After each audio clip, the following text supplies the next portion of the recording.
Espace TV, les grandes gueules, le top des GG.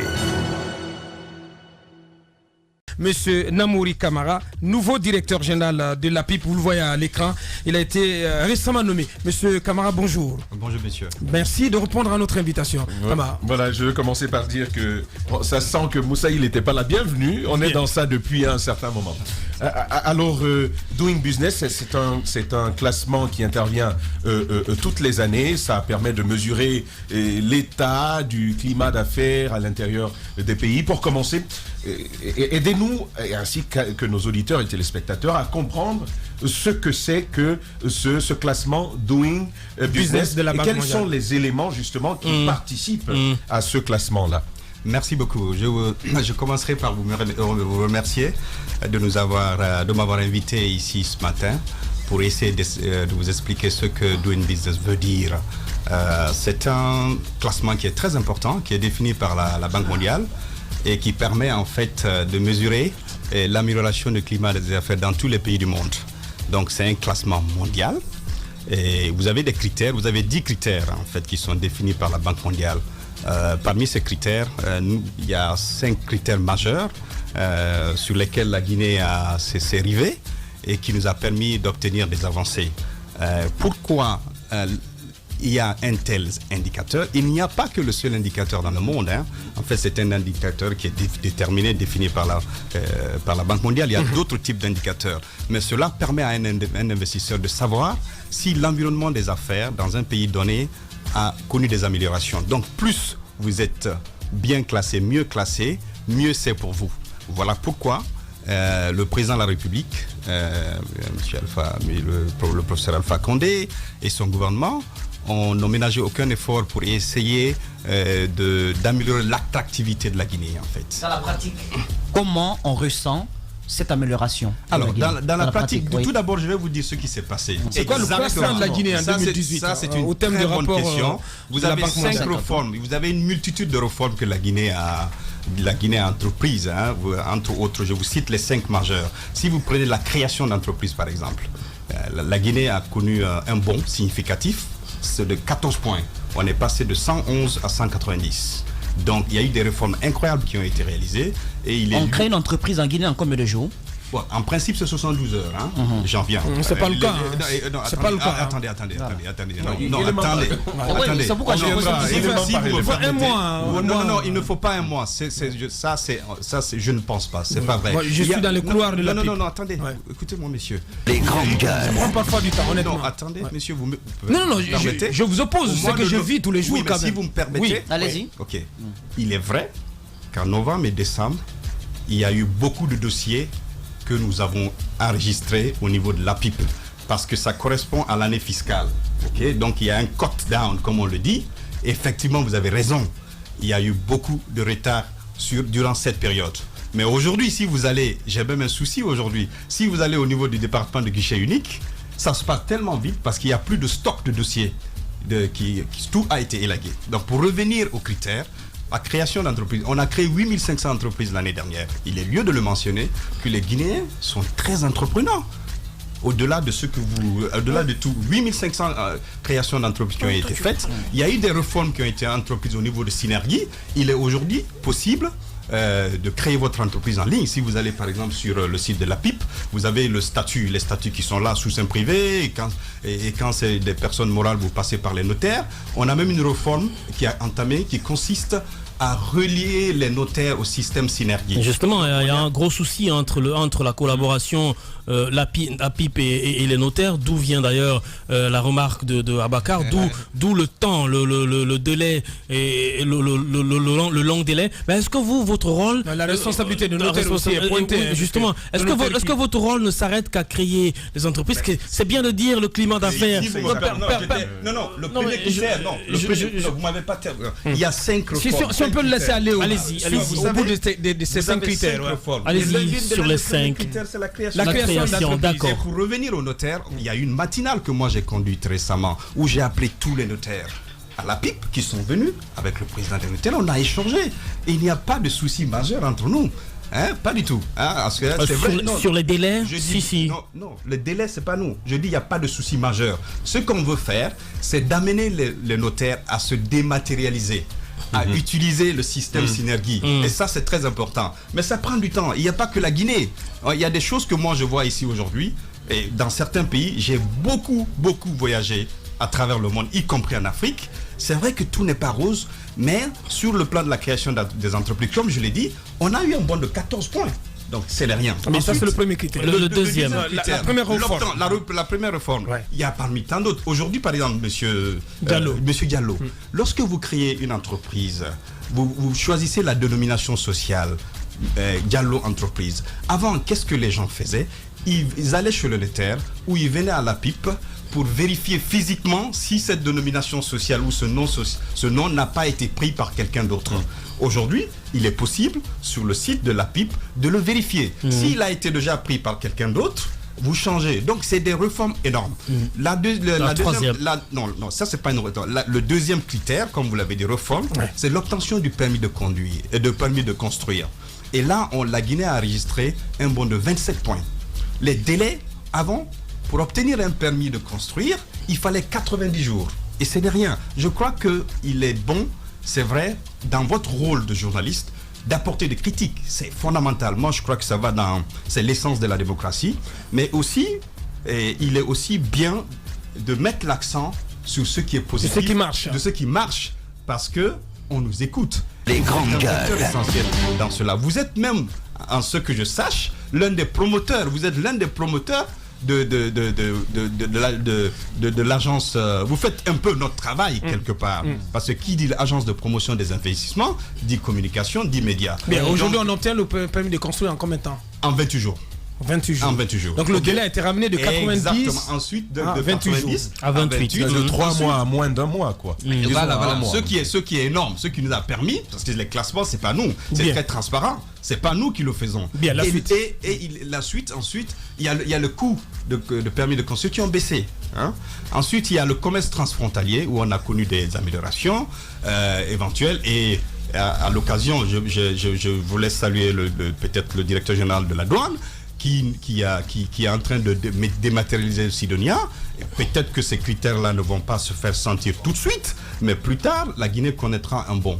Ensuite, il y a l'obtention du contrat, l'exécution du contrat plutôt, qui est un critère essentiel lorsqu'on est un homme d'affaires. Parce que si les contrats ne sont pas exécutés à temps, il va sans dire qu'on a des soucis. Alors, à ce niveau aussi, il y a l'absence du tribunal de commerce qui a été opérationnalisé, qui est appuyé par la Banque mondiale. Donc tout ceci va concourir un peu à plus améliorer le climat des affaires en Guinée. Bon, au-delà de ces critères, moi je vous pose une simple question. Faites une comparaison à vue d'œil.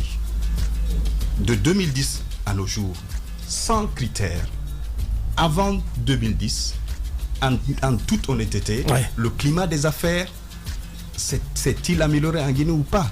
Je suis à même de penser, parce que celui qui vous parle, n'est pas que le directeur général de la PIP, mais c'est aussi quelqu'un, un chef d'entreprise. Non, c'est aussi un chef d'entreprise qui a beaucoup investi qui a un peu investi dans ce pays, qui venait avec des investisseurs. Il y a beaucoup de goulot d'étranglement. Ce qu'on ne doit pas faire, c'est de céder à l'autosatisfaction. Voilà pourquoi les réformes doivent continuer. Absolument, les réformes doivent continuer. Il faudrait qu'on ait beaucoup plus, qu'on aille beaucoup plus. Et le Premier ministre Kassouri nous a instruit d'aller beaucoup plus dans les réformes. Parce que les réformes... Vous ne nous avez pas encore dit, c'est quoi le classement de la Guinée en 2018? Oui, mais ces classements, c'est selon les réformes qui ont été faites. 111e. Voilà, 111 sur 190. Sur 190. Voilà. L'année dernière, en 2017, nous occupions quel rang? Bon, on a fait un petit bond de 5 points. De 5 places. Voilà, c'est pas mauvais. C'est bien, c'est pas mauvais. Oui, c'est bon à prendre. Allez-y, Moussa. Ma question, c'est que mieux vaut ça que rien. Quand on parle de doing business, il y a aussi un facteur, à mes yeux, très important, c'est le facteur lié à la justice. Tout à fait. Donc, ce facteur, est-ce que vous avez pris ce facteur en compte? Ensuite, il y a aussi un autre facteur lié à l'accès des entreprises au crédit. Ça, c'est un énorme problème. Justement. Et l'autre L'autre facteur, c'est aussi... Non, mais je vais Ah finir. non, petit. Non, Je veux ajouter sur... Non, je veux vraiment ajouter Ça, c'est sur- important, Moussa. sur le- non, Parce que non, Moussa, sur le Moussa, il même- en a souffert. Sur hein. le Il même cherche- élément. Il cherche des financements. Je cherche, je ne trouve pas. Il cherche des financements pour ces projets. Sur le même Je suis- élément. Je suis Abakar concerné Diallo. également. Je cherche des financements. Abakar sur mes Diallo. projets. Ah, non, Je ne trouve pas. Parce que Non, c'est vous une allez- question essentielle. Vous allez Oui, y venir, allez-y. vous allez y venir Allez-y, tout à l'heure. Alors, ça c'est important, l'accès au crédit. Surtout pour les jeunes. Et dans le sillage de l'accès au crédit, parce que il faut parler de banques, les banques qui prêtent aujourd'hui, il y en a combien? Et les banques qui détiennent À quel le taux? volume total de bancarisation À en quel Guinée. taux? À Il y a quel que taux? 3 banques À quel en République taux? de Guinée qui peux détiennent répondre 70% du volume de bancarisation en Guinée. Mais au-delà de cela, moi j'ai envie que, toujours dans le sillage de l'accès au crédit, ouais. j'ai envie que l'on aborde un peu la spécialisation liée à ce crédit-là. Crédit agricole, crédit dans la construction. C'est pas assez diversifié, le secteur bancaire en Guinée. Ouais. Est-ce que tout ça a compté vraiment dans ce classement-là? C'est une question centrale, essentielle, qui n'est pas unique à la Guinée. Et vous avez parfaitement raison. L'accès au crédit est un gros problème. C'est un peu la nature de notre économie. Le système bancaire, les banques en Guinée ne sont pas des banques d'investissement. Et quand vous voyez le taux d'intérêt, le taux pour emprunter à une banque ici, le taux est prohibitif. C'est 18%, même plus, ça va au-delà. Vous avez parfaitement raison. Là, c'est Parce trop, que hein. C'est même, non, C'est je suis exagéré, d'accord avec hein. vous. Oui, je suis d'accord. C'est prohibitif. Bon, ces critères-là ne sont pas pris en compte par le doing business. En revanche, pour l'accès au crédit, le gouvernement est en train de faire un effort par la création des microfinances pour essayer de contourner cela. Mais moi, et la semaine dernière, j'étais, pour ceux qui ont de la pipe, moi je parle, il faudrait aussi qu'on regarde, parce que la question de l'accès au financement, c'est une question qui existe dans beaucoup de pays en voie de développement, où c'est très très compliqué pour les banques de prêter aux jeunes, de prêter à ceux qui n'ont, ou même d'avoir des garanties. Donc, il y a des structures en place, qui ont été mises en place par le gouvernement. Vous avez la GIB, vous avez FONGI, vous avez pas mal de structures axées sur les jeunes. Mais la semaine dernière, quand les gens de la Banque mondiale sont venus me voir, il y a un fonds, et si vous serez très content de le savoir, la Banque mondiale va mettre un fonds avec l'aide de la Guinée pour... Un fonds fiduciaire? Non, pas un fonds fiduciaire, un fonds d'investissement. D'abord, c'est une enveloppe, ça s'appelle Précop, c'est une enveloppe de 30 millions de dollars, parce qu'effectivement, c'est une question centrale, le financement des PME. Et il va y avoir un fonds d'investissement de 6 à 7 millions pour accompagner les startups. Et ensuite, un fonds de garantie. Parce que même si on peut avoir accès au financement, mais si on n'a pas les garanties nécessaires, ça ne passe pas. Maintenant, pour ramener la chose à la pipe, parce que ce qui est important, c'est de savoir ce que moi je fais en tant que directeur général de la PIP à mon niveau pour accompagner un peu les entreprises et peut-être les aider aussi à accéder. On a un département, une direction au sein de la PIP qui s'appelle Appui aux entreprises. Et au sein de ce département, quand je suis venu, j'ai écouté tout le monde. Vous avez raison. Les gens m'ont dit, accéder au financement, c'est compliqué. Et le président de la République le sait. Voilà pourquoi il a multiplié ses réformes, il a créé ses microcrédits. Donc, cette direction va se consacrer à trouver des ressources de financement. On a même un site qui a été lancé la semaine dernière qui s'appelle Envie d'entreprendre et je crois qu'il est lieu peut-être de saluer toutes ces initiatives-là qui ont été entreprises avant moi par le ministre Gabriel Curtus. Et Envie d'entreprendre, lorsque vous allez sur le site, pour un jeune, parce que l'entreprendre, il faut être passionné, il faut prendre le risque. Donc, vous avez toutes les structures de financement qui y sont indiquées, qui vous permettent d'aller vers certaines structures. Souvent, les financements peuvent exister, mais les jeunes ne le savent pas. Et aussi, il faut les encadrer. Il faut les encadrer. Il faut les encadrer. À votre niveau aussi, il faut les vulgarisations. Absolument. Voilà. Il faut les encadrer. Voilà pourquoi vous, et je suis content d'être là aujourd'hui, par exemple. Nous sommes contents de vous recevoir. Beaucoup ne savaient pas. Quand même, je note qu'au temps de Gabriel Curtus, c'est vrai qu'il a fait un travail formidable. Je ne pense pas qu'on l'ait reçu dans cette pas émission. trop dans la communication. Monsieur Curtus a fait. On l'a vu dans les forats et tout ça. Monsieur Gabriel Curtus a fait. Il est déjà venu. Monsieur Gabriel Une fois. Curtus. Je l'ai reçu dans le club de l'actu aussi. Espace TV, les grandes gueules. Le top des GG. Monsieur Gabriel Curtis a fait un travail extraordinaire. Et aujourd'hui, si l'APIP, lorsque vous allez à l'APIP, on parle des jeunes. Mais quand j'ai commencé à l'APIP, parce que comme vous l'avez dit, ici j'étais en Angleterre, j'ai fait 18 ans, mais j'ai grandi ici, j'ai créé des entreprises, j'ai travaillé ici au ministère des Finances, etc. J'ai enseigné. Mais quand je venais ici, lorsque j'ai pris fonction, j'étais extraordinairement surpris de noter le nombre de jeunes qui avaient l'APIP, les jeunes. Donc nous, on ne peut pas nous accuser de ne pas employer les jeunes. Hein? Le staff est extrêmement jeune, à telle enseigne que moi qui parais jeune, je me suis senti vieux. Donc ça va au crédit de M. Gabriel Curtis. Les grandes gueules. J'avais une dernière question. Alors on va schématiser simplement pour un jeune aujourd'hui. Quelle est la proportion, quand vous créez sur 1000 entreprises créées, quelle est la proportion des entreprises de jeunes? Parce que là, j'y tiens. Quelle est la proportion? Et après 3 années, parce qu'il est de notoriété publique que les entreprises de jeunes, pour la large part, ne durent pas, en tout cas au-delà de 3 ans. Alors, schématisons. Quel est le chemin que doit faire un jeune à partir de l'initiative jusqu'au moment où il commence son entreprise et, si vous voulez, où le bateau est mis à l'eau? Ça, c'est important. Ça, c'est extrêmement important. Très simplement, parce que moi, j'ai un jeune qui est venu me voir, qui a un bon projet. Il m'a dit, mais comment faire? J'ai été à Freeland Bank et un conseiller m'a reçu, il a regardé le projet, il a dit que c'est un bon projet. Ils sont engagés à financer un projet qui a une enveloppe qui a besoin d'un financement autour de 2 milliards. La banque serait prête à mettre 1,3 milliard, un peu plus de 1,3 milliard, et demande donc que le jeune et ses associés apportent un peu plus de 600 millions. Montant qu'il n'a pas. D'accord. Donc pour répondre à cette question, d'abord je voulais repréciser les choses. L'APIP n'est pas une agence de financement, premièrement. Il y a beaucoup d'amalgames. Lèvons l'équivoque. Je ne suis pas le directeur général que je ne suis pas une structure pour financer. L'agence de promotion des investissements, c'est pour faire la promotion de la Guinée, vendre la Guinée à l'interne, aux Guinéens, et à l'externe, et faire l'intermédiation, encourager les jeunes. Donc, la question que vous me posez, je serai limité de répondre parce que je ne suis pas une structure de financement. Par contre, en revanche, la population de la Guinée est jeune. 77% de la population a moins de 25 ans. 77%. Donc, même si on fait un échantillonnage, les 8500 entreprises qui ont été créées, on peut faire un ratio pour vous dire que la majorité de cette société-là, plus ou moins, et allez-y à Madina, contrairement à ce que l'on croit.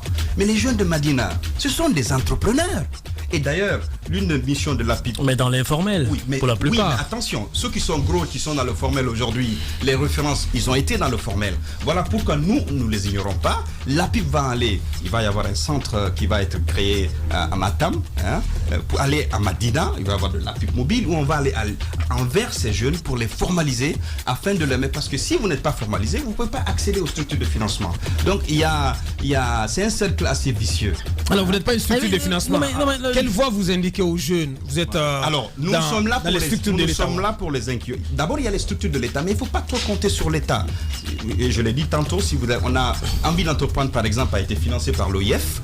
Nous avons recensé toutes les structures. Il y a des structures de financement. Il y a la Banque mondiale. Si vous avez bien écouté lors de mon émission, et je crois que ceux qui m'écoutent peut-être, les jeunes, savent qu'aujourd'hui, il y a une enveloppe de 30 millions qui existe. Il y a 6 millions qui vont être destinés aux start-up, donc aux jeunes. Il y a aussi les accélérateurs que l'APIP a mis, j'ai un projet accélérateur que j'ai trouvé qui est constitué de jeunes. Il y a les incubateurs. Donc il y a des projets d'accompagnement. Nous, on les accompagne, on les forme, on essaie de les aiguillonner et on essaie même, ceux qui ne savent pas faire un business plan, on essaie de les aider dans ce sens. Bien. Et on les envoie vers certaines structures de financement. C'est quoi ce parcours? Comme il a dit, beaucoup de jeunes ne savent même pas où il faut commencer. Mais c'est ce que je vous ai dit, monsieur. Je ne suis pas une structure de financement, vraiment, si vous avez écouté. Bien. Mais je les accompagne, je les aiguillonne, je les informe. Est-ce que vous allez aujourd'hui... Dernière question, Robin. Voilà. Est-ce que vous faites des recommandations à l'État? Parce que tout à l'heure, dans votre speech, vous avez parlé de l'État qui essaye de contourner. C'est pas tellement le rôle de l'État de contourner, c'est plutôt créer les conditions afin que les jeunes ou les entrepreneurs puissent avoir accès à des crédits. Aujourd'hui, l'État a les moyens je dirais pas un moyen de pression, mais des moyens pour discuter avec les banques qui sont prêts à financer certaines entreprises afin que les conditions ou le climat de financement avec un taux plus ou moins raisonnable soit appliqué pour que tout ce que vous parliez là soit mis en place. Parce que c'est bon de faire des classements, de mettre en place des process, etc. Mais au bout de la chaîne, s'il n'y a pas de résultat au bout de la chaîne, les entreprises au bout de quelques années meurent. Je ne dis pas que l'État contourne, mais dans tous les pays, y compris. Moi, je suis allé peut-être une trentaine de fois en Afrique centrale, au Kenya, etc., dans le cadre de mon travail. Si l'État compte sur les banques classiques, sur les structures classiques, la question de l'accès au financement ne sera jamais résolue. D'ailleurs, les structures classiques ne sont pas là pour financer ceux qui ont peu d'argent, parce que eux, c'est des... Mais par contre, là où je vous rejoins, non. Voilà pourquoi, aujourd'hui, par exemple, il y a des structures de microfinance, même les structures informelles, il faut les formaliser. Elles sont beaucoup plus dynamiques que les banques. Nos banques ne sont pas aussi innovantes que ça. C'est pas la faute à l'État, très souvent. Mais par contre, ce que l'État peut faire, encore une fois, c'est créer des structures concurrentes. Quand il va y avoir des structures concurrentes, regardez Orange Money aujourd'hui. Orange Money, la monnaie digitale, ça a commencé où? Ça a commencé au Kenya à travers un peu ça. Les banques étaient résistantes. L'État a des banques, je suis d'accord. Les banques étaient résistantes. Mais aujourd'hui, les banques ont embrassé le projet. Bien. C'est en cela. Peut-être toute dernière question, la politique, les crises politiques, on sait ce que ça représente dans le quotidien de notre pays. Est-ce que c'est pas un frein à votre travail? Parce que votre travail, c'est de vendre la destination Guinée. Est-ce que c'est pas un goulot d'étranglement là? Je vois qu'il revient beaucoup sur la question. C'est compliqué. Je vais m'exprimer sur la question. C'est pas évident. Je vais m'exprimer. C'est pas évident. La première question est fondamentale. Les crises politiques. Depuis que le président de la République a pris fonction en 2010, on ne lui a pas laissé un moment de répit. Les crises ont été... Je ne situe pas les... Non, c'est pas... En fait, non seulement c'est l'APIP qui parle, mais c'est aussi un homme d'affaires qui venait... Un homme politique. Un homme d'affaires qui venait... Non, attendez d'abord. Un homme d'affaires qui venait... C'est du RPG quand même. Attendez, monsieur. Du RPG Allemagne, Angleterre, je sais pas comment... Je peux finir? Oui, allez-y. Moi, monsieur, j'ai commencé à faire de la politique quand j'étais étudiant ici à Gama. C'est ce que j'ai dit. Vous voyez ce que je veux dire? Donc, j'ai pas peur de cela. Non. Mais pour répondre à votre question, vous avez parfaitement raison. Même si le gouvernement déploie des réformes ou des efforts herculiens aujourd'hui, s'il y a une instabilité, les investisseurs ne viendront pas. Donc, il est de la responsabilité de tout le monde, y compris le gouvernement, bien, de stabiliser le pays. Et ça y va dans l'intérêt de tout le monde. Parce que qui dit croissance économique dit investissement. S'il n'y a pas d'investissement, il n'y a pas de croissance économique. Merci. Espace TV, les grandes gueules, le top des GG. Notre invité avec nous, Tamba. Bonjour à vous, monsieur Touré. Bonjour, monsieur Gallo. Bienvenue. Merci. Alors, on commence avec cette question plutôt générale. Un fonds de sauvegarde de l'environnement, ça sert à quoi? Merci. Dans le contexte guinéen, bien sûr, l'on peut observer la dégradation du couvert végétal, le climat qui change d'un jour à l'autre. Avoir un fonds de sauvegarde de l'environnement, finalement, on a envie de savoir à quoi ça nous sert. Merci, monsieur. Avant de répondre à votre question, j'aimerais préciser que cette démarche pour être sur ce plateau ce matin est venue de nous. On l'a sollicité et obtenu. Je vous en remercie très sincèrement. Je disais tantôt qu'avant de vous répondre, je voudrais d'abord faire un discernement. La semaine dernière sur ce plateau, j'ai entendu ce que j'appelle de la désinformation, de l'intoxication et de la confusion. Pour nous les progressistes, nous disons que le premier ennemi de la révolution, du changement qualitatif et quantitatif, c'est la confusion. Vous allez le dire, où est-ce que vous avez... Très bien. Où est cette confusion? Parce que ce que nous avons fait, parce que vous faites référence à quelques indications qui ont été données par... Non, Non, je comprends très bien. Plaît. Non, mais j'aimerais. Non, je comprends. Oui, j'aimerais tellement vous écouter, mais j'aimerais vous dire. Non, j'aimerais vous dire. Non, j'aimerais lui dire. S'il vous plaît. J'aimerais lui dire qu'il n'y a pas eu de confusion. Non. Très bien. Alors, ça ne passe pas, monsieur Touré. C'était à moi. Je ne suis pas d'accord, monsieur Touré. Alors, très bien. La confusion. Non, il n'y a pas de confusion. Je vais le dire. Mohamed Mara s'est posé des questions. Et ce sont les mêmes questions que nous allons vous poser tout à l'heure. Des affirmations. Non. Pourquoi je dis affirmation? C'est le fait d'avoir confondu le Fonds pour l'environnement mondial et le Fonds de sauvegarde de l'environnement. Mais vous êtes les deux à la fois ici, monsieur. Vous êtes le fond, alors, la confusion... Vous êtes le point focal opérationnel du FEM. Très bien. Oui. Alors, si vous m'écoutez... Oui, nous vous écoutons. Je vous assure que vous comprendrez, et à ce niveau, c'était où la confusion.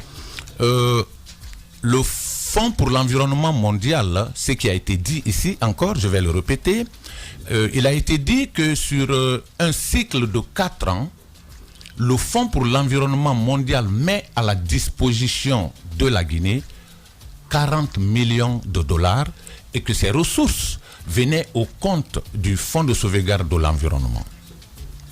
Alors, voilà la confusion.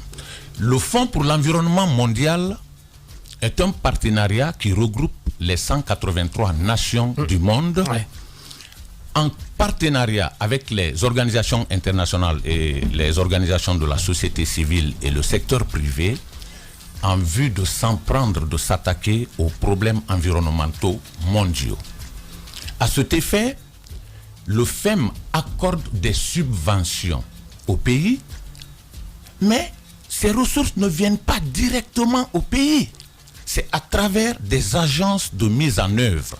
Il y en a 18 dans le monde, comme la Banque mondiale, la BAD, le PNUD, l'ONUDI, la FAO, la Banque européenne de reconstruction, l'UICN et j'en passe. Lorsque tu entends donc que le Fonds mondial met 40 millions d'abord, ce qui n'est pas possible. Vous imaginez, dans un cycle de 4 ans, nous sommes dans le 7e cycle, la Guinée a reçu pour le 7e cycle 7 millions de dollars. 7 millions. Et quand je prends le premier cycle qui a commencé en 1994, la Guinée n'a bénéficié de 4 millions de dollars. Donc quand j'entends que sur un cycle de 4 ans, la Guinée bénéficie de 40 millions, j'aurais bien aimé. Non. Mais vous savez, attendez, c'est important ce que je dis. Je veux que l'on clarifie. Je veux que l'on clarifie un tout petit peu. Ouais. Non. Oui, parce qu'il a fait la mise il y a des éléments liés, par exemple, à la capacité d'absorption des pays. Par exemple, si la Guinée a suffisamment de projets bancables, si il y a une nécessité, par exemple, sur les questions environnementales, je pense que ça peut pousser le Fonds mondial à apporter plus de sous. Est-ce que vous n'avez reçu que ces 7 millions de dollars pour le 7e cycle, comme vous dites, parce que vous n'avez pas su demander, ou est-ce que c'était l'enveloppe prévue? Très bien. Merci, la question est intelligente. Les ressources allouées au pays, c'est les subventions des dons que les pays riches mobilisent par cycle de 4 ans donc, pour les redistribuer aux pays vulnérables comme les nôtres. En fonction de quoi est-ce qu'on fixe? Très bien, c'est à cela que j'allais venir. Ce système s'appelle le système transparent d'allocation de ressources. Qu'est-ce que ça veut dire? Ce système se fonde sur 3 indices. Il y a l'indice de potentialité du pays, l'indice de résultat et un 3e indice qui est l'indice économique et social basé sur le PIB. C'est quoi l'indice de potentialité? Vous savez que le FEM finance les 3 domaines focaux des 3 grandes conventions. La convention sur le changement climatique, la convention sur la diversité biologique et la convention sur la dégradation des sols. Et les pays, dans le cadre de la mise en œuvre de leurs plans d'action nationaux d'adaptation, ont bénéficié des ressources du FEM, dans lequel pendant ils ont identifié déjà des idées de projets avec toutes les parties prenantes. Et c'est en 2007 que la Guinée, et comme tant d'autres pays, ont présenté ce panel avec juste des concepts de projets d'adaptation. Donc, quand on parle d'indice de potentialité, c'est le potentiel de la Guinée dans le cadre de la diversité biologique, du changement climatique, qu'on va lui accorder un certain pourcentage de ressources en vue d'inverser la tendance. Toujours posée.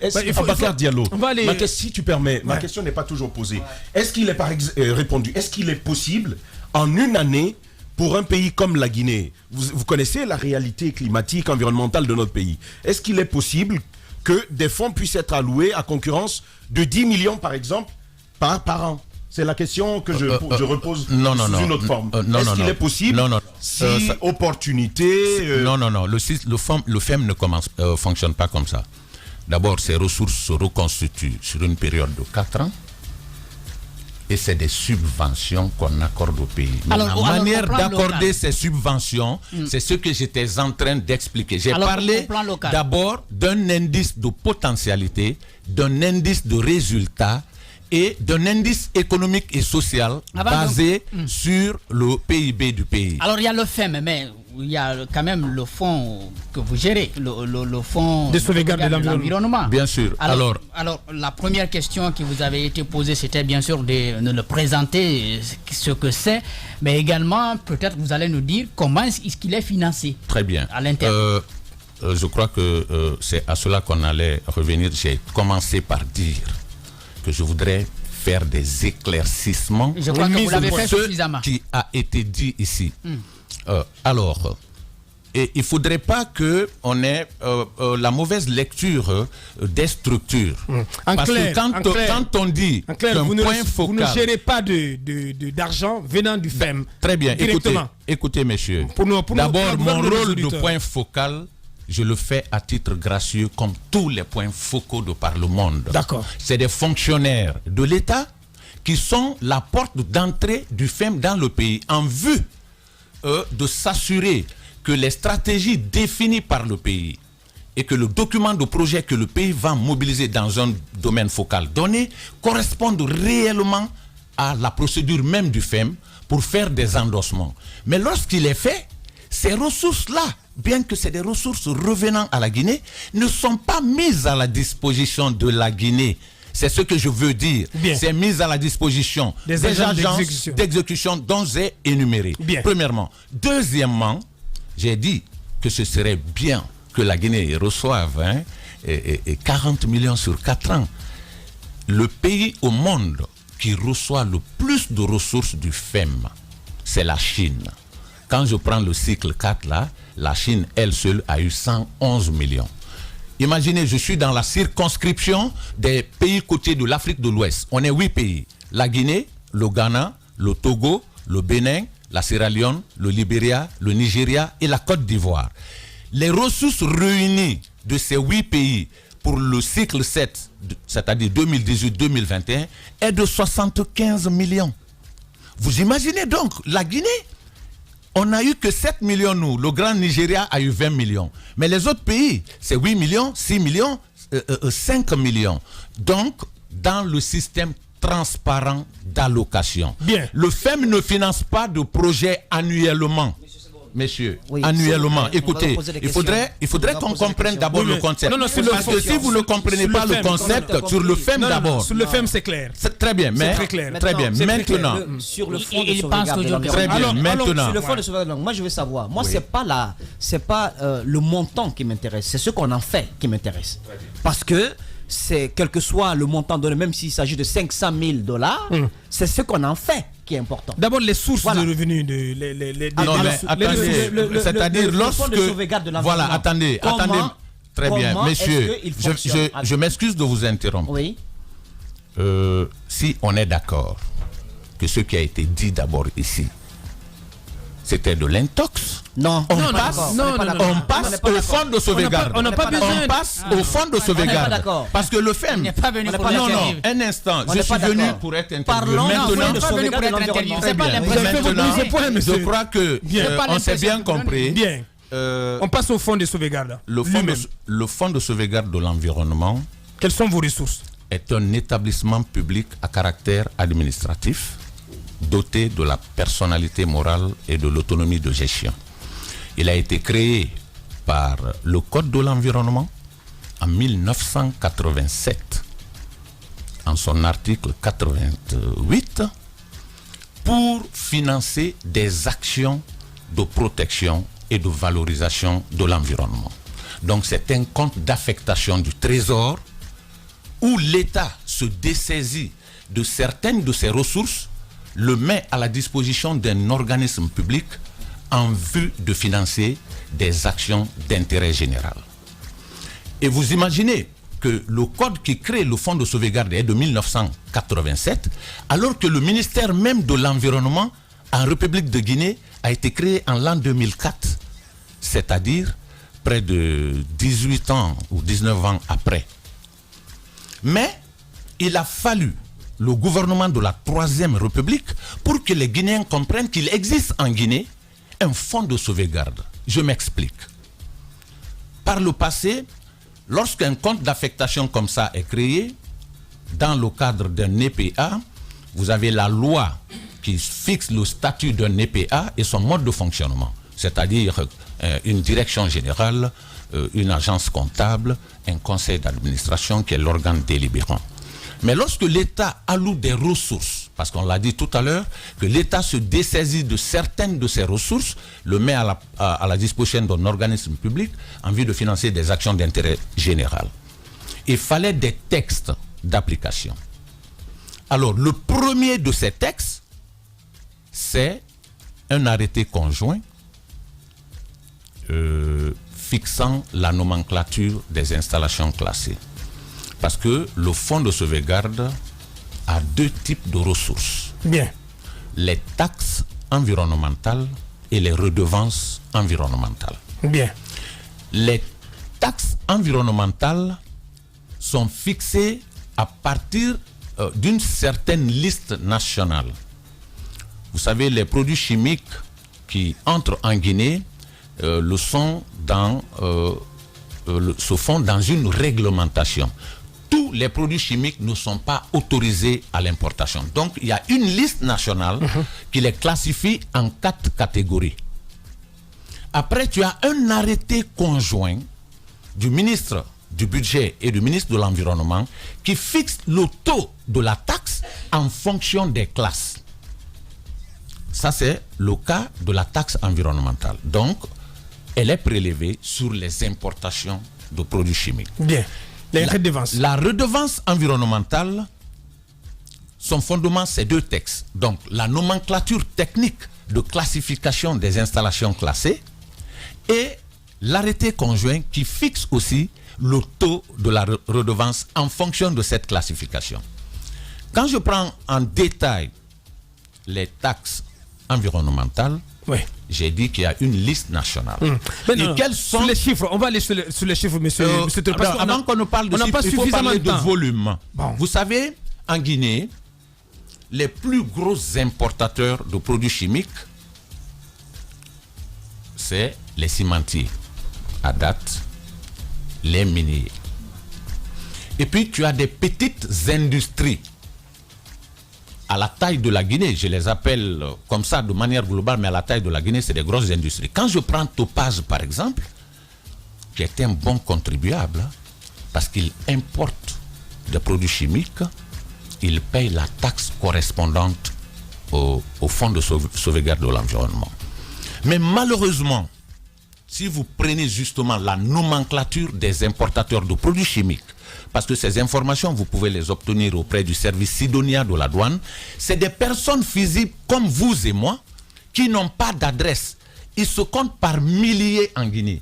Bien qu'ils n'importent pas de grosses quantités, de gros volumes, mais quand même la taxe est due à l'importation.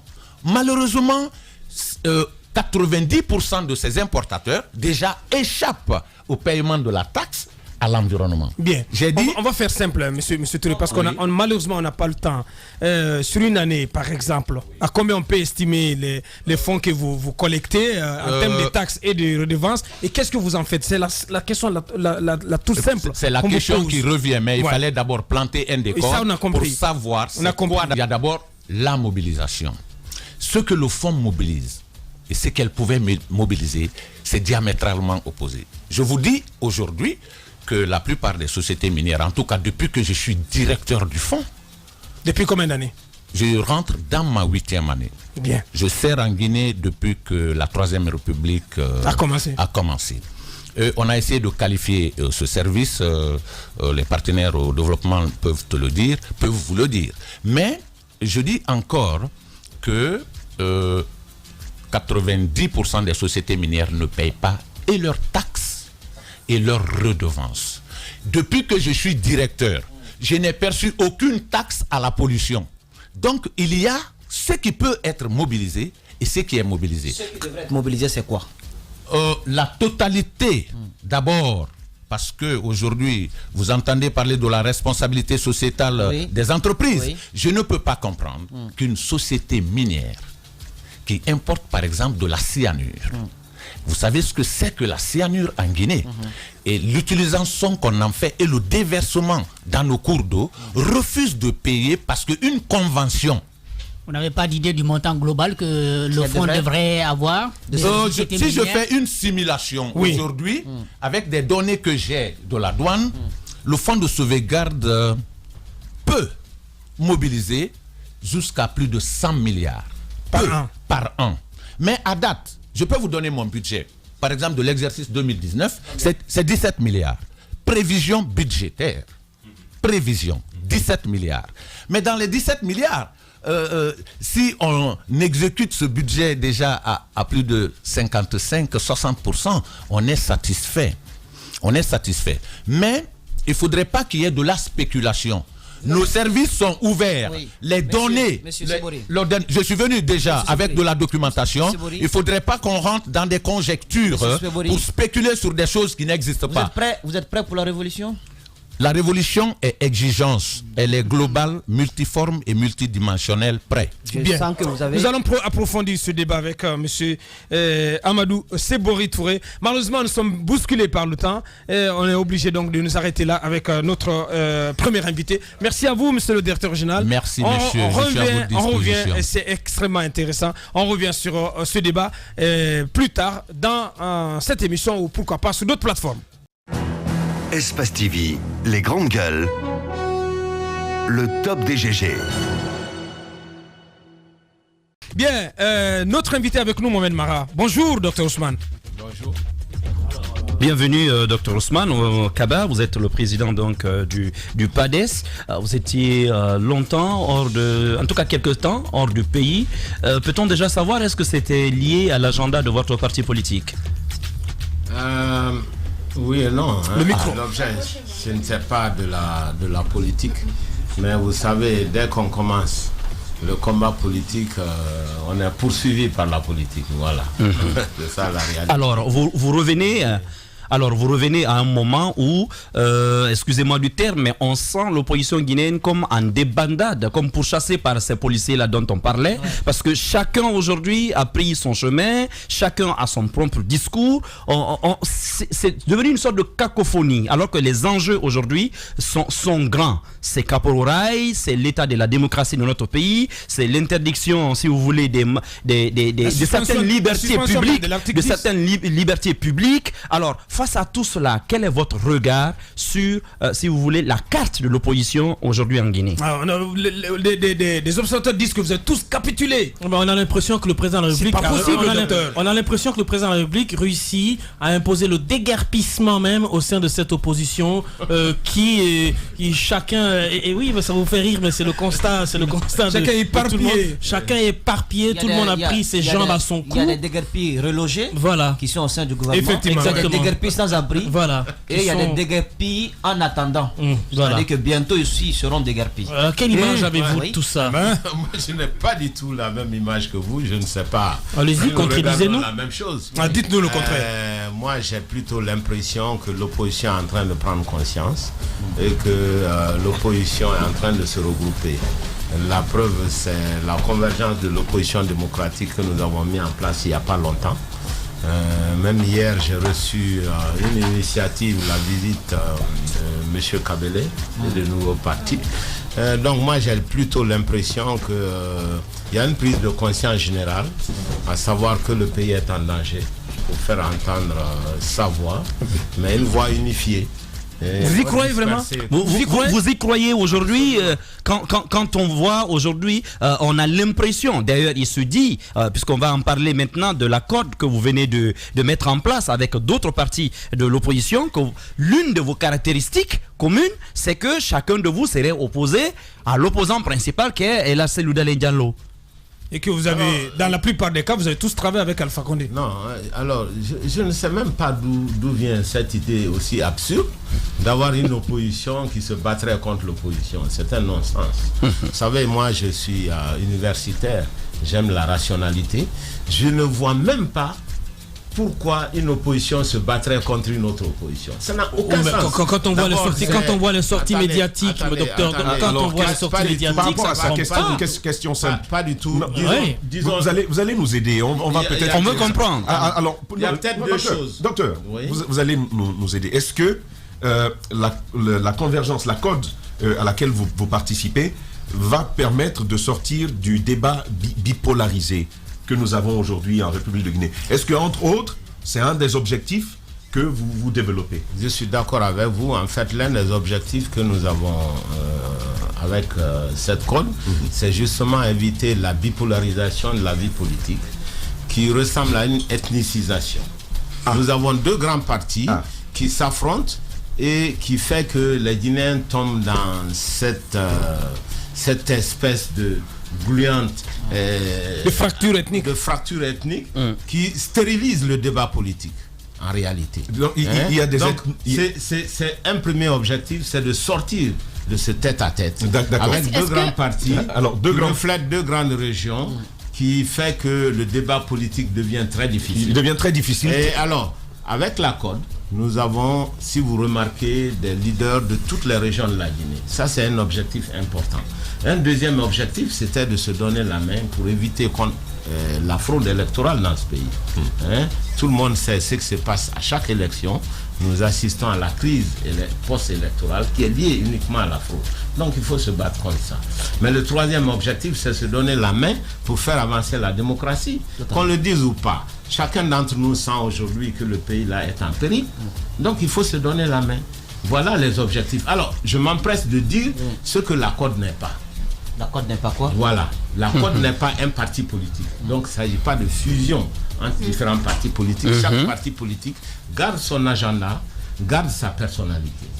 Deuxièmement, ce que la CODE n'est pas, c'est pas une organisation pour lutter contre une autre partie de l'opposition, comme l'opposition républicaine. Donc, c'est pas un front anti-Seloudalen. Absolument. Ça n'a absolument aucun sens. Ça ne va jamais être dit. Je ne sais même pas pourquoi. Ça ne va jamais être dit. Je ne sais pas pourquoi cette idée saugrenue, que moi je trouve saugrenue, est venue dans la tête des gens. Parce que ça n'a même pas de sens. Moi, je vais vous dire comment c'est venu dans ma tête. Moi, je vais vous dire comment c'est venu dans ma tête. Si elle est saugrenue, on va le voir tout à l'heure. Alors, vous dites, vous êtes d'accord avec nous, vous voulez sortir de ce débat bipolarisé et aussi ethnicisé entre deux grands partis, à savoir la mouvance, à savoir le RPG Arc-en-Ciel aujourd'hui, et l'UFDG. C'est bien de cela qu'il s'agit. Alors, vous créez donc un nouveau bloc, ce n'est pas un parti politique, vous le dites vous-même, c'est une convergence de partis politiques qui veut tenir un discours différent de celui qui est tenu notamment aujourd'hui par l'UFDG. L'UFDG que conduit M. Seloudalen Diallo. Est-ce que vous ne pensez pas qu'avoir une autre force, parce que c'est également cela, une autre force politique dans ce contexte où l'on parle de modification constitutionnelle, de fraude électorale, est-ce que vous ne pensez pas que ça va pour fragiliser l'opposition qui a besoin d'unité aujourd'hui? D'abord, vous faites erreur. On ne se regroupe pas pour tenir un discours. On se réunit pour agir. Non, je dis tenir un discours, façon de parler. D'abord, l'objet n'est pas de tenir un discours différent. L'objet, c'est de regrouper les forces en face d'une situation politique qui est difficile pour la Guinée. C'est cela déjà. Donc ce n'est pas du tout contre... Et parce que vous-même, vous le savez, si vous regardez l'histoire politique ces dernières années, il y a eu beaucoup de difficultés au niveau de l'opposition républicaine. Beaucoup de ces personnes ou de ces leaders ont eu des difficultés avec le président Seloudalen Diallo. Au lieu qu'ils soient dispersés, regroupons-nous regroupons des partis politiques qui ne font pas partie de la mouvance, mais aussi qui ne font pas partie de cette opposition républicaine, pour qu'au final, toute l'opposition se retrouve quelque part. Bien sûr. Donc, relativement neuf. Vous qui êtes relativement. Si vous permettre aux autres. Si vous permettez-moi, je voudrais bien poser la question à Dr Ousmane Kaba. Il veut lutter contre l'ethnicisation en politique, par exemple, par rapport aux deux grandes formations, les deux premières formations politiques, en tout cas qui ont été notamment premier et deuxième depuis la présidentielle de 2010 en Guinée. Comment vous allez vous y prendre face aux enjeux? Parce que aujourd'hui, on est confronté à une situation. Normalement, on devait avoir les législatives. On ne les a pas. Aujourd'hui, vous voyez de plus en plus de personnes qui sortent pour demander une modification de la Constitution. Vous voyez ce qui se passe aujourd'hui à Kapororaï. Normalement, l'opposition... quelquefois, j'ai dit, c'est face à des situations comme ça que l'opposition...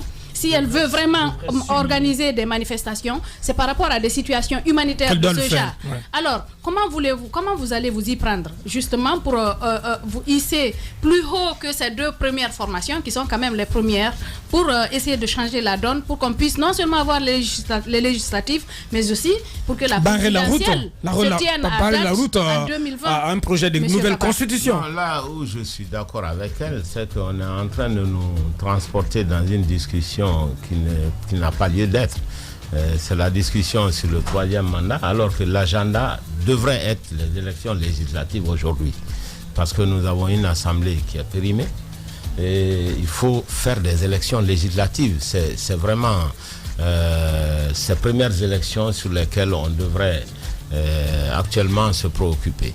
Et ça, c'est un appel que je fais à la CENI, parce que je ne vois pas pourquoi on n'organiserait pas ces élections législatives maintenant, parce que c'est échu.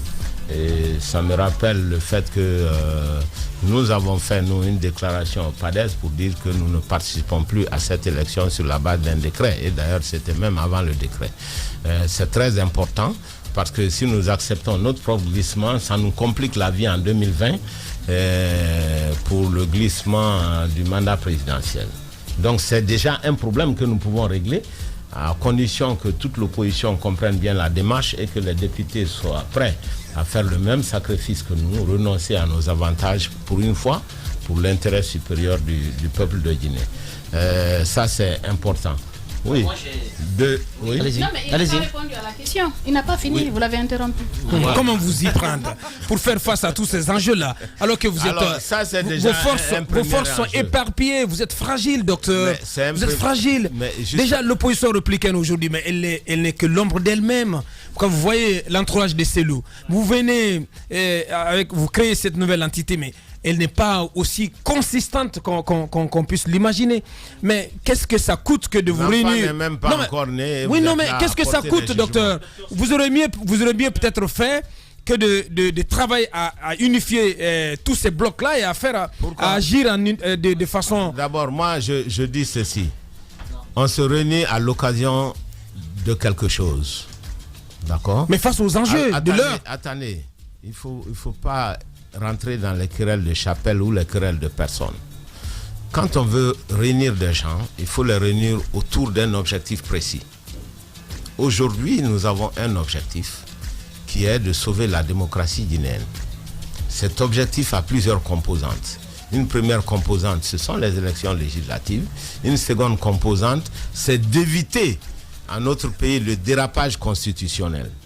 Voilà les grands enjeux. Et c'est autour de ces enjeux que l'opposition peut être réunie. Voilà. Mais ce sont les enjeux de l'heure. Mais justement, nous sommes en Pourquoi train vous de le faites pas maintenant?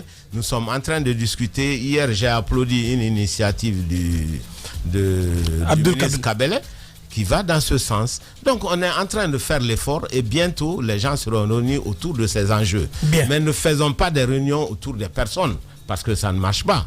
Il faut éviter de personnaliser les débats. Mettons plutôt les débats en termes d'objectifs, en termes de problèmes spécifiques pour le pays. Ça, c'est beaucoup plus important. Docteur Ousmane Kaba, président du PADES, notre invité. Personne et qui n'aime pas telle personne, je pense que c'est un faux débat. Aujourd'hui, la Guinée a réellement à faire. Bien, Moussa Moïse. Les débats de personnes, je suis d'accord, ne font pas avancer un pays. Ce sont des débats d'idées qui portent sur un objectif. Mais mon analyse, c'est que j'ai comme l'impression que certains partis politiques qui sont aujourd'hui au sein de la CODE, j'espère que la CODE n'aura pas de corde dans son cou lorsqu'elle va réellement commencer à fonctionner, que vous ne serez pas étranglé par vous-même, j'ai comme l'impression que certains partis qui ont rejoint la CODE l'ont fait parce que ils en ont marre au sein de l'opposition républicaine d'être toujours obligés de s'aligner derrière un chef de file, donc un baobab, comme s'ils étaient en train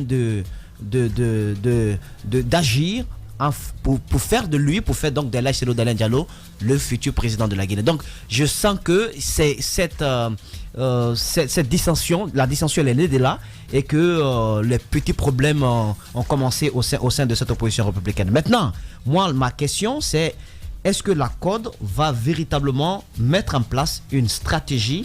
Parce que ce dont il est question aujourd'hui, ce n'est pas seulement la question du troisième mandat, mais c'est cette sorte de rallonge à laquelle nous assistons. De rallonge du mandat présidentiel, de rallonge du président à la tête de Sékou-Touré. Alors, est-ce que vous avez une stratégie en vue pour amener quand même l'exécutif et l'organe chargé d'organiser des élections à respecter le cycle électoral et à permettre à ce que, au-delà de la date indiquée, en 2020, qu'au palais Sékou-Touré, il n'y a pas toujours le président Alpha Condé? D'abord, moi, je ne suis pas dans la tête des autres qui sont venus à la CODE. Certainement, chacun a ses propres états d'âme. Mais ce que je sais, c'est que nous nous sommes retrouvés autour des objectifs très précis.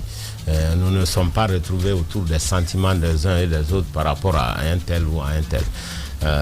Donc je pense que ce débat ne doit pas s'orienter dans ce sens-là. La deuxième partie de votre analyse, je suis d'accord avec vous qu'il y a un véritable danger de glissement. Et j'en suis tellement conscient que nous avons été le premier à nous retirer de cette Assemblée nationale pour obliger justement à faire des élections législatives tout de suite, en disant que si on crée le vide institutionnel, la Guinée va être condamnée sur le plan financier et sur le plan diplomatique. Ça oblige le gouvernement et la CENI à faire rapidement les élections. Et nous sommes toujours dans cette trajectoire et nous pensons que les autres partis politiques vont emboîter le pas pour ne pas se présenter en avril. Même si vous n'avez aucune garantie. À la reprise. Même si vous n'avez aucune garantie. Le FDG qui a le plus grand nombre de députés. Absolument aucune garantie. Mais ce que je dis, c'est pas tout le monde qui est prêt à faire comme vous, docteur. Nous montrons la voie, que les Guinéens, les députés puissent au moins renoncer à leur avantage une fois pour penser à l'avantage du pays. Tout le monde le sait. Nous sommes à un carrefour. Il y a beaucoup de tentations révisionnistes de notre constitution. Il y a beaucoup de tentations de glissement. Eh bien, prenons nos responsabilités. Voilà, nous l'avons fait. Nous espérons que les autres partis vont nous suivre. Parce que au sein de la CODE, il va falloir mener, mener à bien cette initiative, parce que au sein même de la CODE et en dehors de la CODE. Voilà, vous n'avez pas. Au sein de la CODE, il y a le bloc de l'UFR à l'Assemblée. De la CODE, nous invitons tout le monde à suivre le pas. Voilà. Vous pensez que c'est une lutte difficile à mener quand on sait que la plupart de vos collègues de l'Assemblée, la plupart des gens viennent de très loin, ils sont pas prêts à entendre votre discours quand on sait les petits avantages qui existent, et bien évidemment à cause de ça qui s'y accrochent, il faut le dire clairement. Cette Assemblée ne nous a pas servi à très grand chose dans sa mandature. Ils y sont accrochés parce que tout simplement il y a ces avantages qui existent. Ce serait très difficile pour vous de les décrocher comme ça un à un. Parce que cette Assemblée n'a pas une grande législature. Voilà. Elle n'a pas eu de grande personnalité. Pas du tout. Et on n'a pas fait entendre sur les questions voix. Économiques, par exemple. Sur les questions économiques, exactement. Sur les questions économiques et politiques, par exemple, on s'est rendu compte que le niveau même de certains députés pour élever un peu le débat au sein de l'hémicycle n'a pas existé. La minorité intelligente n'a pas pu imposer les débats, sa voix sur la majorité qui étaient des personnes qui venaient automatiques, qui venaient de très loin, de très très loin d'ailleurs. Bien. Qui sont là plutôt pour se construire eux-mêmes que de faire de l'Assemblée un instrument véritable de contrôle de l'exécutif. Vous êtes d'accord avec ça? D'où l'invite maintenant pour que la prochaine Assemblée nationale soit une Assemblée de meilleure qualité que celle que nous avons vue. Un assoiffé du lait, de la mamelle. Allez, on poursuit l'interview avec vous, Mohamed Mar. Alors, docteur, moi je vais quand même revenir à ce sujet que vous avez vous-même abordé, c'est la question d'une nouvelle constitution. À l'occasion donc de la fête du 8 mars, on a assisté à une politisation d'ailleurs de la célébration des droits de la femme dans notre pays, notamment au Palais du Peuple. Et puis, comme sorti de nulle part, ces pancartes qui réclament un nouveau référendum autour, même pas d'une nouvelle constitution, mais de la nouvelle constitution, comme si le texte existait déjà. Alors, vous, acteurs politiques aujourd'hui de la côte, quel est votre regard sur cette histoire de troisième, même plus de troisième mandat, mais une nouvelle république, tout simplement? Donc, avec beaucoup d'amusement, parce que d'abord, il faut le savoir. C'est une question sérieuse pourtant. Si la constitution qui est là, on ne peut pas la violer, et elle est très catégorique. L'article 27 est très clair là-dessus, qui dit 3 choses. Alinéa premier, le président de la République est élu au suffrage universel. Deuxième alinéa, il dit son mandat, il n'a que 2 mandats. Et troisième alinéa qui dit en aucun cas, le président de la République ne peut exercer plus de 2 mandats, consécutifs ou pas. C'est très clair. Donc c'est verrouillé. Eh bien, il n'est pas possible de modifier la Constitution sur ce point précis du nombre de mandats du président de la République. Donc le troisième mandat est juste impossible. Alors, qu'est-ce qui reste pour les promoteurs du troisième mandat, dont je ne suis même pas sûr que le président de la République soit intéressé, parce qu'il ne l'a jamais dit, il ne s'est jamais exprimé. Docteur, oui, mais là, sauf que là, écoutez, oui. Les Guinéens sont spécialistes de devinettes de ce que voudrait le chef pour s'y mettre. Ce sont des lieutenants quand même, et pas des moindres, docteur. Je n'en disconviens pas. Oui. Qu'il y ait beaucoup de personnes qui sont en train de se battre pour une nouvelle constitution, un référendum. Mais alors, il faut d'abord faire les élections législatives avant de parler de référendum. Parce qu'un référendum, d'abord, il faut que ce soit approuvé par l'Assemblée nationale. Celle-ci est périmée déjà. Donc ça pose... Oui, mais la Cour constitutionnelle, vous savez, a validé la prorogation de ce mandat. Le décret a déjà été pris. Ça pose un problème de légitimité de l'Assemblée. Même si la Cour constitutionnelle doit donner une forme de légalité, qui est d'ailleurs illégale aussi, parce que c'est un décret, c'est-à-dire une loi qui vient s'immiscer dans le domaine de la souveraineté des peuples. Donc c'est anticonstitutionnel, même cet avis de la Cour constitutionnelle n'est pas un bel avis. Juridiquement, ça ne tient pas la route, parce qu'on a fait irruption dans le domaine des lois. Est-ce que justement le président de la République ne veut pas faire de la prorogation de ce mandat de député d'une assemblée assez flexible, malléable? Est-ce qu'il ne veut pas faire de cet instrument-là un instrument qui va lui permettre de lancer l'idée du référendum et donner un caractère plus ou moins légal à la chose? C'est justement pourquoi nous avons pris une autre position. Nous avons voulu vraiment qu'il y ait ce vide institutionnel aujourd'hui et que les députés refusent de reprendre de siéger en avril, parce que ce pays a besoin d'un choc. La Constitution est claire. Chaque président de la République a droit à 2 mandats. Et le mandat va finir en 2020. Nous considérons qu'il y aura un renouvellement de la classe politique en 2020. Et que nous considérons que jusqu'à présent, le président de la République n'a pas daigné dire qu'il veut un 3e mandat. Il ne s'est pas exprimé sur ce point. Il laisse faire les promoteurs. Est-ce que vous trouveriez... Parce que si c'était le cas, il aurait pris un certain nombre d'étapes maintenant. Nous sommes proches de 2020. Alors, docteur... Il y a une étape qui vous saute aux yeux. Docteur, est-ce que vous trouveriez... Écoutez, en Côte d'Ivoire, quand on a voulu changer la Constitution, on l'a fait bien avant. Ce n'est pas la dernière minute. Donc vous pensez que le procès Alpha Condé, il est pris par l'OTAN? Écoutez... Il a l'OTAN contre lui? Ça, c'est mon propre sentiment. Ceci dit, ce n'est peut-être pas la vérité et je ne veux pas faire de devinette. Je pense que ce serait trop prétentieux de ma part. Mais ce que je sais, c'est que je ne pense pas qu'en Guinée, on puisse avoir le temps d'avoir une nouvelle constitution d'ici quelques mois. Je pense que le président, il est certes en avance. Je suis d'accord qu'il est en avance sur la classe politique. Parce que d'abord, il faut renouveler le Parlement. Il est en avance sur la classe politique. Ça, il faut le dire. Sincèrement, il est en avance parce que vous avez organisé des élections communales en février 2018, si je ne me trompe pas, l'année dernière. Jusqu'à ce jour, nous sommes en mars. On n'en est pas sorti. On n'en est pas sorti. Et vous dites parce qu'on n'a pas encore le conseil des cadres ni le conseil régional. Vous dites que le président n'a pas encore démontré qu'il a ses velléités. Je pense qu'il a une stratégie qui ne vous permet pas d'avoir une bonne lecture de ce qu'il a envie de faire. Il a une cadence infernale. Il a une cadence infernale. Moi, j'ai comme l'impression. Il vous floue l'horizon, il vous floue la vue. On n'a pas fini avec les communales. Il va peut-être, quand ça va un peu bouger, il va dire, ben, écoute, on peut aller maintenant au cycle de l'installation. On finit avec cette phase des communales. Mettez sur la table les législatives. On crée les mêmes problèmes, on crée le même retard. Mais écoute, en fait, je ne comprends absolument pas pourquoi est-ce que la classe politique vous êtes comme des pions, comme des pions sur un damier. On court contre la montagne depuis la Sagui. Je pense que vous êtes en train de faire des procès d'intention. D'abord, en ce qui concerne la classe politique, que moi je connais, les gens sont suffisamment conscients des enjeux. Et c'est la raison pour laquelle il y a aujourd'hui des tentatives de regroupement. Et vous allez voir très très bientôt des forces guinéennes regroupées pour faire face à la situation. C'est bien. Donc il ne faut pas être de l'entendre de cette façon-là. Ouais. Parce que moi, je ne crois pas du tout au fait que les gens soient dispersés, qu'ils soient faibles, etc. Quelles devraient être les voies que l'opposition pourrait adopter pour barrer notamment la route à cette affaire de nouvelle république, si en tout cas la question était posée aujourd'hui? Écoutez, quelles sont les voies? Parce que même le droit de manifester aujourd'hui est suspendu. Ceci viendra des discussions que nous allons avoir très bientôt. Il y aura des discussions à bâton rompu. L'opposition guinéenne n'est pas de si mauvaise qualité. Il y a des hommes de grande valeur qui sont pétris d'expérience.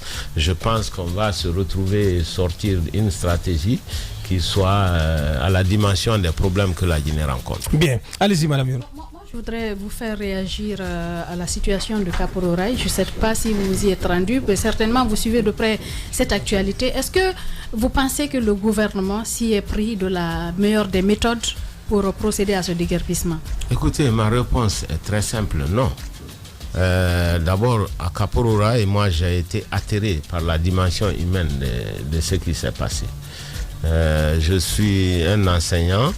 Et mon attention a été attirée d'abord par la situation des élèves, des étudiants, etc., dont les écoles ont été liquidées et qui n'ont plus de famille, qui n'ont plus de repères. Donc il y a une dimension humaine qui est insoutenable et qui devrait vraiment indigner tous les hommes politiques, tous les hommes tout court. Voilà. Et la deuxième chose, c'est que il y a eu abus des fonctionnaires, parce que parmi les habitants de Kaporo, il y en a qui avaient des papiers. Eh bien, ceux qui avaient des papiers, il faudrait chercher à identifier les personnes qui ont délivré ces papiers dans un domaine réputé être pour l'État. Et qu'il faut punir ces personnes-là. Voilà. Donc, il y a des démarches qui sont à faire. La troisième chose aurait été de mieux préparer pour recaser ces personnes-là, tout en préservant les intérêts de l'État. Et parce qu'il y a des récalcitrants aussi dedans, dont la maison avait été cassée, qui sont revenus se réinstaller encore dans les mêmes lieux publics. Et il faut faire la part des choses. Voilà. Donc, c'est la forme qui me pose énormément de problèmes. Je dis vraiment énormément de problèmes. Alors, ce qu'on entend faire de ces domaines, est-ce que vous avez quelques informations là-dessus? Non, mais vous savez que Koloma... Est-ce qu'il y avait urgence aujourd'hui de procéder à ces cas? Ce qu'il faut savoir, c'est que Koloma était prévu d'être la capitale de la Guinée depuis le temps colonial. Koloma. Depuis le temps colonial. Pourquoi? Parce que Conakry, c'est une presqu'île. Une presqu'île, c'est presque une île. Ça veut dire que l'entrée, il n'y a qu'une seule voie. C'est insoutenable pour être la capitale d'un pays.